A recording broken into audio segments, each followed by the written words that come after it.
వినాయకుడి నిమజ్జనం రోజు స్వామివారికి ఎంతో ఇష్టమైన పాల తాలికలు అయితే చేశాను. దానికోసం 3 టీ స్పూన్ల నెయ్యిని తీసుకొని దాంట్లో జీడిపప్పు కిస్మిస్ వేయించి పక్కన పెట్టుకోండి. దాంట్లో 1/2 కప్పు బెల్లం పౌడరు 3/4 కప్పు వాటర్ వేసేసి బెల్లం కరిగిపోగానే 1 కప్పు బియ్యం పిండి కొంచెం కొంచెం వేసుకుంటూ ముద్దలాగా చేసేసుకోవాలి.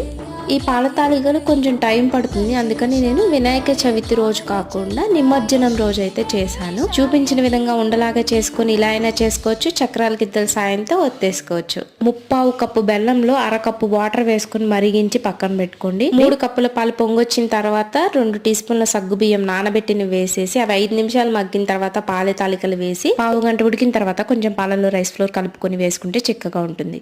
ఇంకొక 10 నిమిషాలు ఉడకబెట్టుకున్న తర్వాత వేయించిన జీడిపప్పు, ఇలాచీ పౌడరు, బెల్లం పాకం అన్నీ వేసేసి 2 మినిట్స్ బాయిల్ చేసేసుకొని సర్వ్ చేసేసేయండి. వినాయకుడికి ఎంతో ఇష్టమైన పాల తాలికలు టేస్టీగా రెడీ అయిపోతాయి.